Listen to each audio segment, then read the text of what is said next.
introduction of anatomy. So here you are seeing a pic where they are, even though one of you are smiling because they are enthusiastic, feeling enthusiasm to see certain nerve or vessel what they are searching for, they got it, so they are highly elated to see it. Some are looking very serious down to the dissection. Few boys are doing dissection. So what ultimately what they are doing? They are doing the cutting up, isn't it? Anatomy is all about cutting up. The term anatome is derived from a Greek term called anatome. Anatome means cutting up. Anatomy means to cut up, cutting up. Why to cut? When you get something and a packed stuff, when you get a parcel, what you will do first? First you will see the exterior. What is this? Who sent it? What the size of it? You may touch and feel it. Okay. You try to see the exterior first. Then out of curiosity, you cut it open and see what is the interior. Same thing we do. We first see the exterior aspect, what the size, what the texture, what is the any bony prominence is there or not. All these exterior aspect will, once dealt with all this, we go for the interior by doing skin incisions. There are steps for the skin incision. You have to follow it and go layer by layer. Okay, so the term anatomy derived from a term called as anatome, which is derived from Greek. Another term is dissection. It's a Latin equivalent of the anatome. Both are meaning, the meaning is same, to cut up.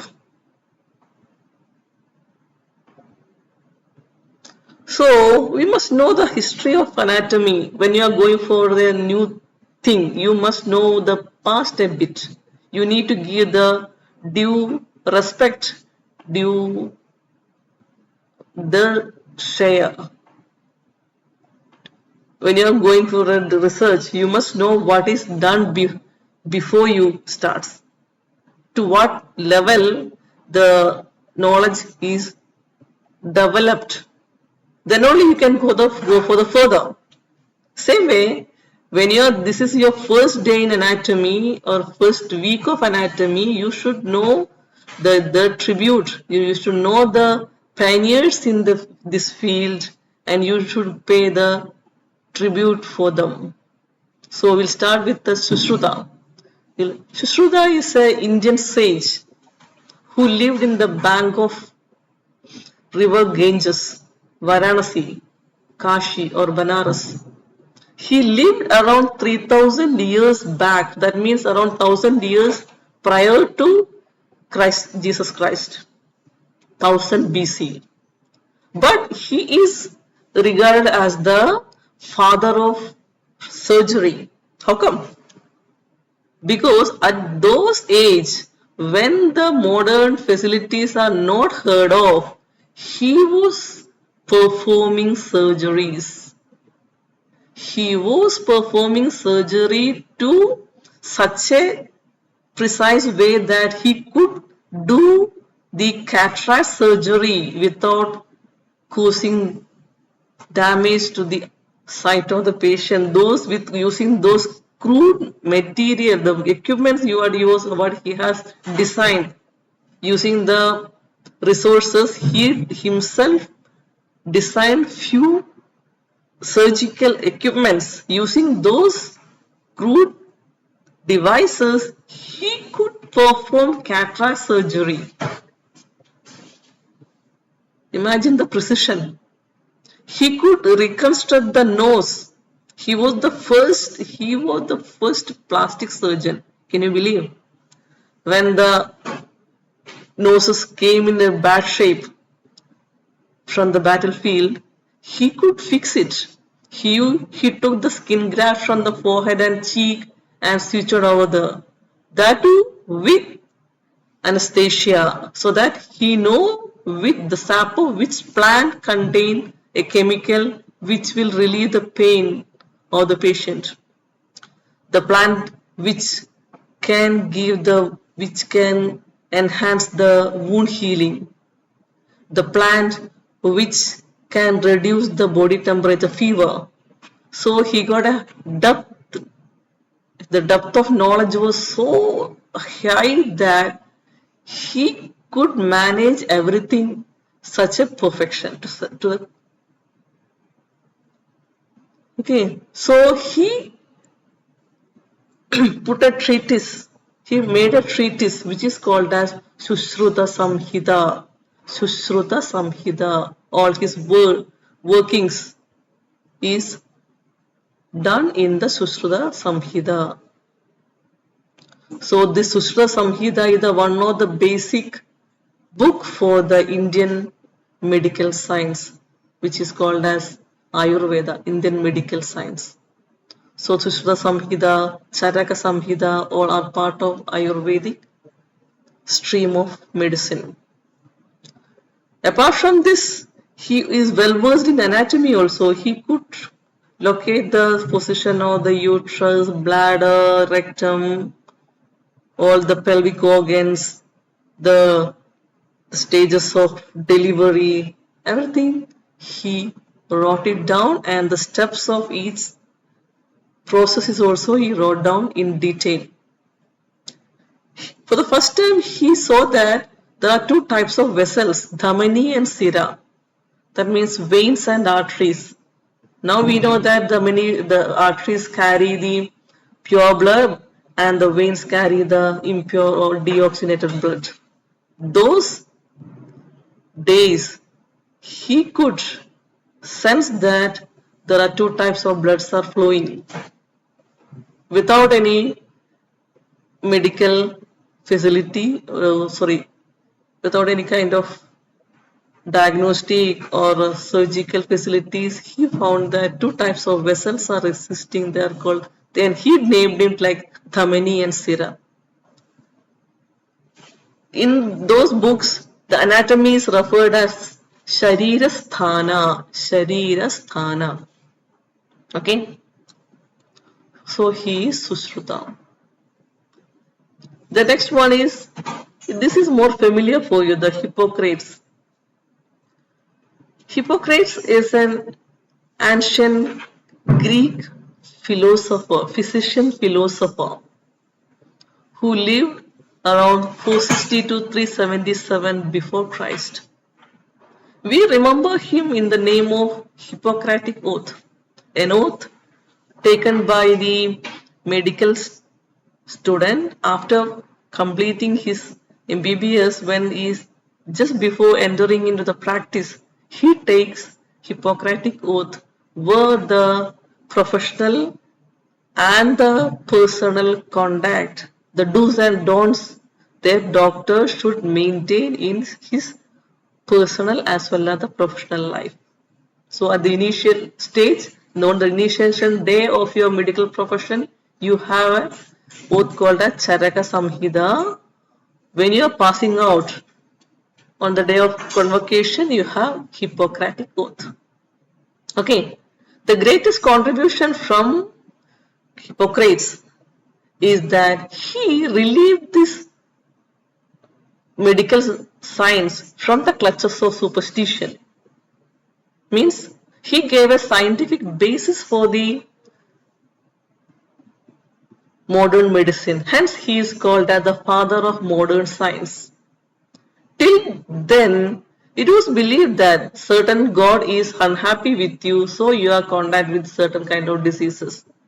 When the god is angry, you are falling ill. But he argued that there are natural reasons for it. The natural causes are there. When you are suffering, you affected with mosquito bite, you develop malaria. So this something carried by the mosquito is the cause for the malaria. Not because some god is angry on you. Okay. But there are few mistakes happened on this part is that he believed that there are 4 types of fluid running in our body, and he named it like black bile, yellow bile, blood and phlegm. And he believed that all these four humors, it's called humors theory. The imbalance of these four humors is responsible for the development of a disease. Okay, so when the imbalance of the humors happens, a person develops some sort of medical condition. But this theory got rejected very soon. It doesn't have much takers later on. The next one is followed by Hippocrates is the Aristotle. Aristotle, we have seen this name everywhere when you're studying the history, you might have heard about him. He was multi-facet personality, genius. He is there in economics, he is there in the political science, he is there in psychology, he is there in everywhere, even including anatomy. He did so many dissections. And he is the first one to talk about human development. He studied about the development of the heart. Okay? But like earlier, here his seniors, he also met with certain errors. Like he thought that heart is the seat for the emotion. Even now the poet says so, no? When you're unhappy with something, you're heartbroken. When you're not feeling very joyful, you might tell, my feeling heaviness in the heart. Is it in the heart actually, or in the brain? Now you know the seat of emotion is in the brain. Those days he believed that seat of the emotion is heart, and he attributed the cooling effect of the blood to brain. He just thought that the hot blood is pumped to the brain makes the blood cooler. He is the one who coined the term anatomy, Aristotle. Next person is the Herophilus. The term Herophilus is always associated with vivisection. What do you mean by vivisection? It's a barbaric act of doing the dissection on living body. Can you imagine? The convicts from the prisons are brought and the dissection is done on them, may or may not with anesthesia. Okay. Later on, this act was completely banned by Roman emperor, but Herophilus had got a notorious reputation of vivisection.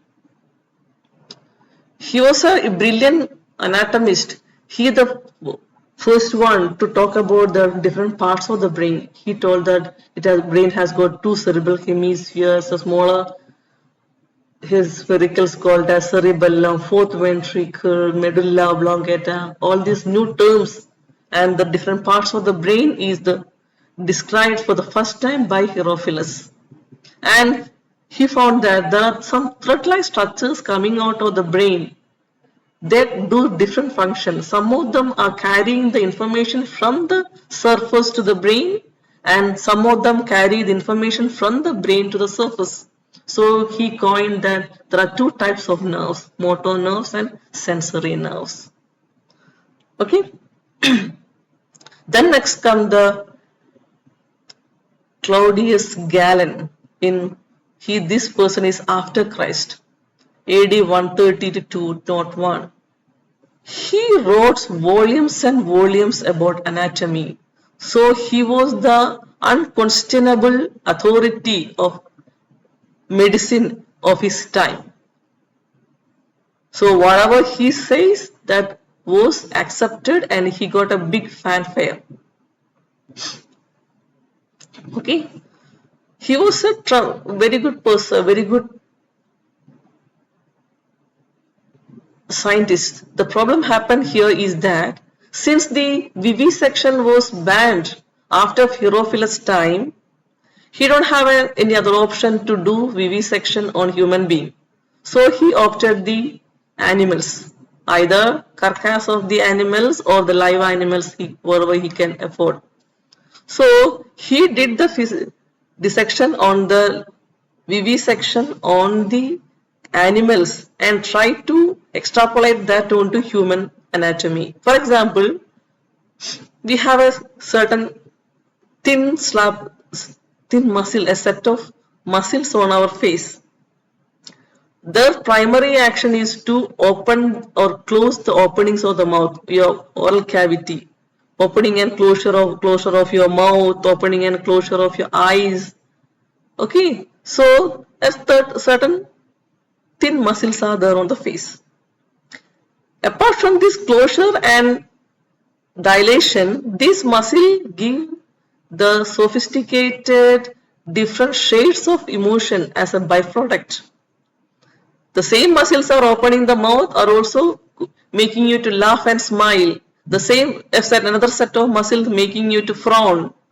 Another set of muscles show you are jealous or angry.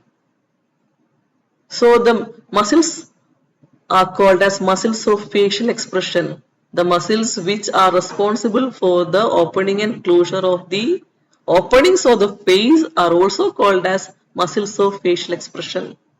But have you ever seen a pig smiling or a monkey smiling? They had the muscles on their face got only one movement. The two movements are possible, the closure and opening of the openings of the face. So when you do the vivisection on the monkey and try to apply that on human face, that won't fit into the new scenario, isn't it? The Claudius Galen failed.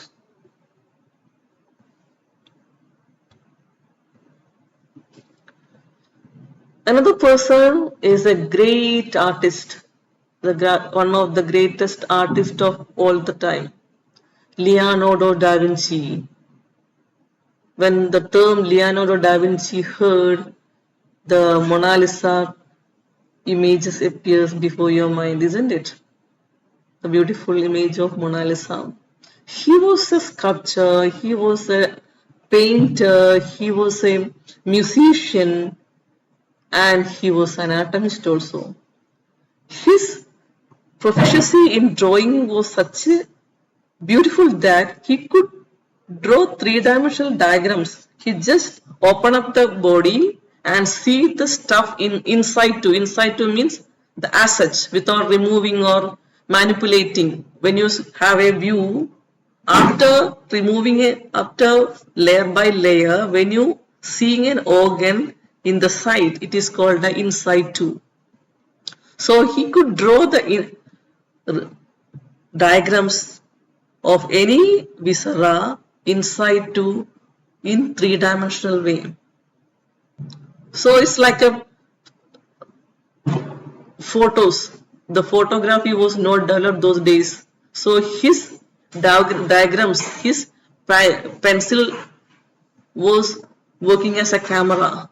His brain was like a camera. He could capture the diagram and his hands and pencil were doing magic. So he wanted to write a book on this along with one of his friends.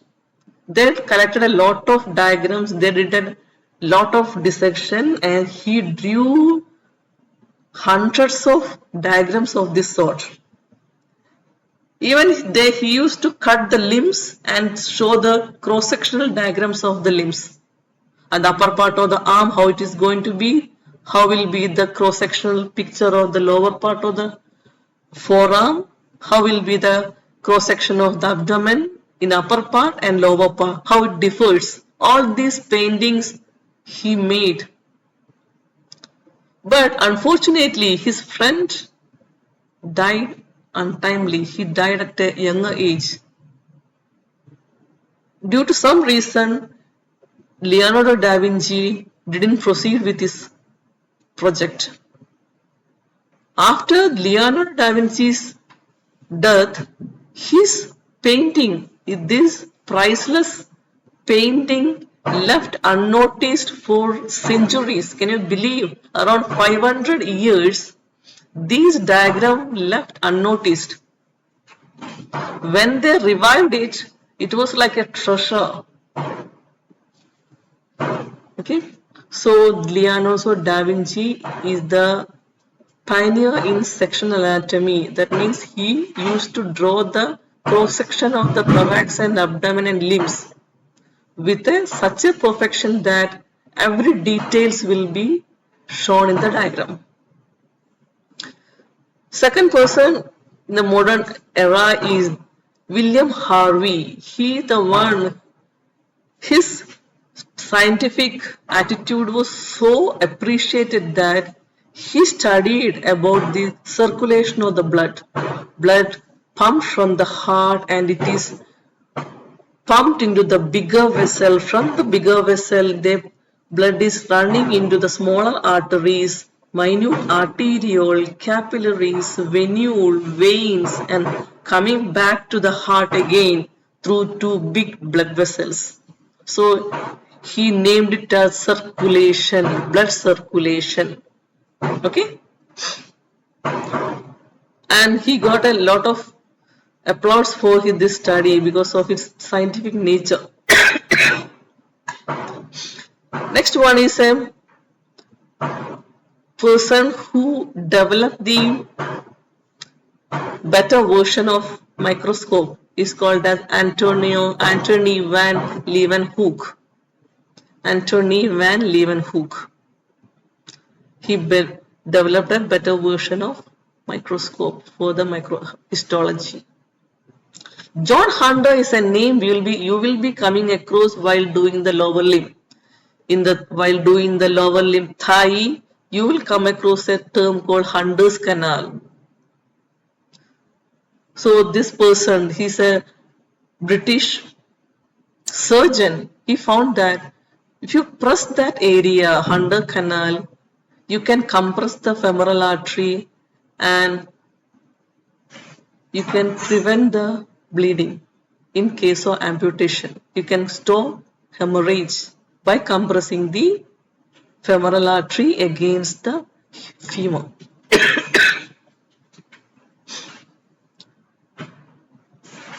Von Roger is the scientist who developed the X-rays. And more recently, one name you can't forget is the Henry Gray. Henry Gray, his life on the earth was so short. He lived only up to 32 or 34 years. But during this short tenure, the contribution he made to the field of anatomy is immense. A book published by him is called as Gray's Anatomy.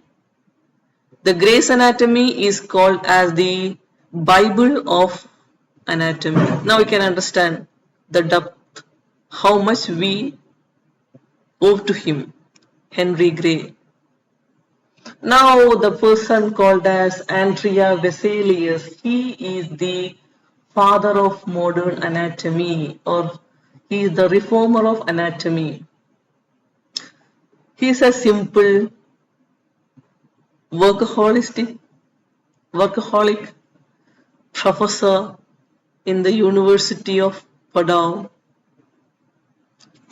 Simple man.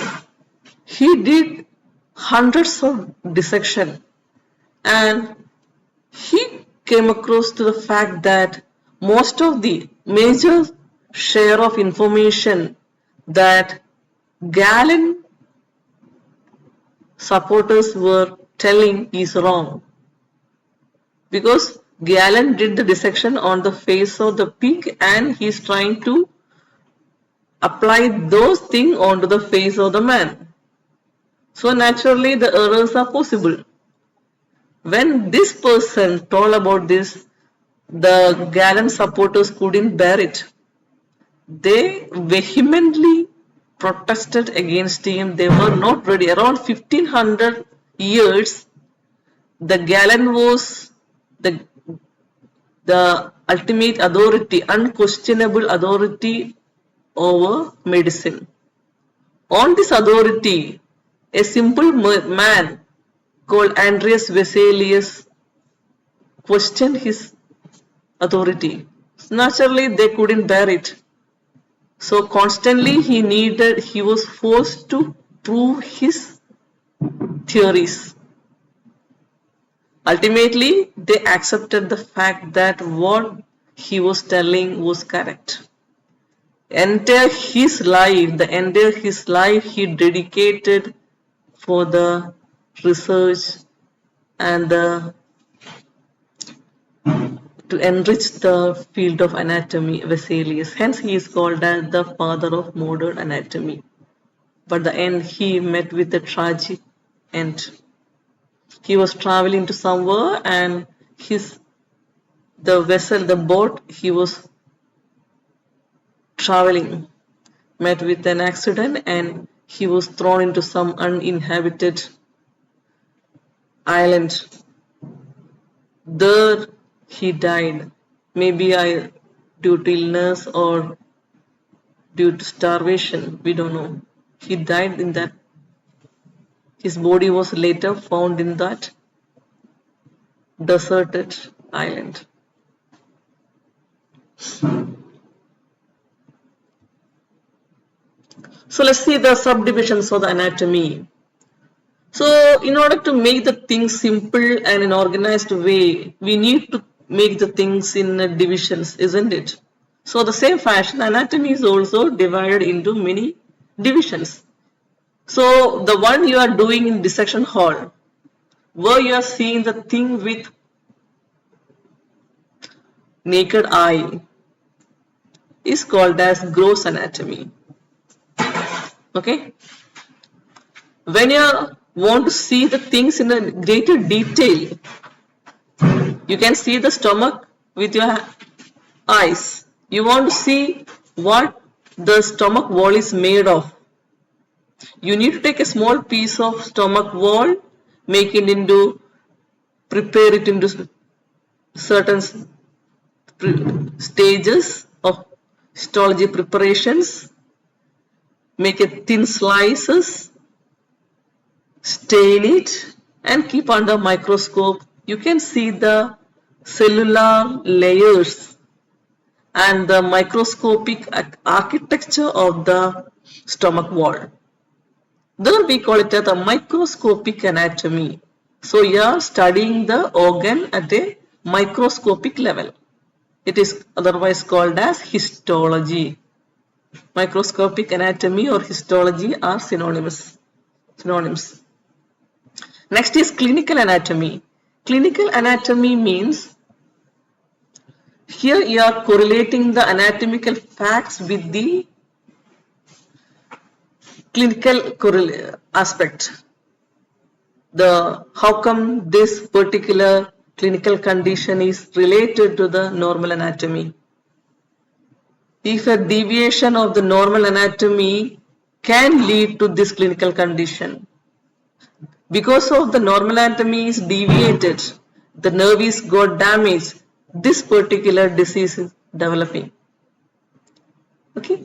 Next is the developmental anatomy. Developmental anatomy is all about develop the fertilization, from fertilization to delivery. What all the stages of development happens in a baby is called developmental anatomy, otherwise called embryology. Okay. Next is surface anatomy. What is about surface anatomy? Surface anatomy is nothing but you're telling underneath this area there lies the particular organ. There are some elevations and some depression on our body, isn't it? You can feel the bony projections of your shoulder. You can feel a small depression on the lower part of your neck, just above the thorax. So there are some palpable depressions or elevations. Using these bony marks or anatomical area, we demarcate an area and tell that deeper to this prescribed area, there like a particular organ. Okay, for example, you can draw a few lines for few dots on the chest, front of the chest, and you connect all these dots and make a almost like a quadrilateral area, and telling that deeper to this quadrilateral area, exactly here the heart lies. This is called surface anatomy.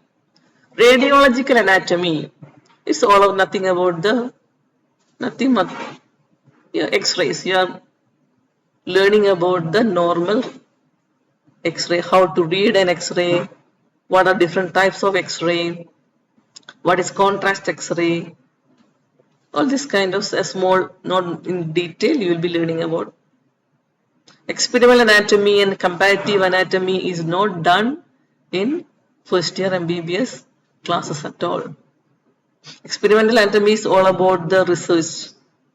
Comparative anatomy means you are comparing the human anatomy with any other primate, or you are comparing the human heart with an avian heart, bird's heart. The chambers, how many chambers are here, how many chambers are there, all this kind of stuff. Or you are comparing the anatomy of a particular race, for example Asians, with that of the anatomy of blacks. Okay, that is comparative anatomy.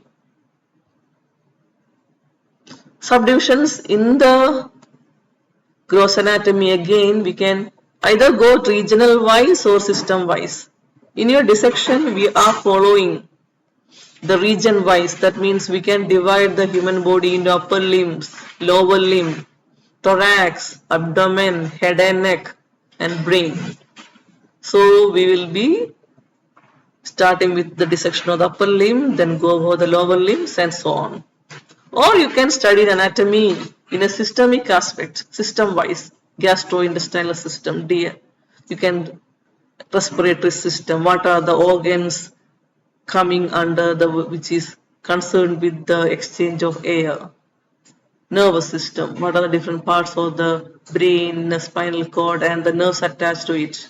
So this type of approach is usually done by nurses, or paramedical students will be learning anatomy in systemic manner, but medical students will be learning anatomy in region wise. So this is all about the first introductory thing. If you find it fine, please do give me feedback, and thank you so much for the attention. Thank you. Take care.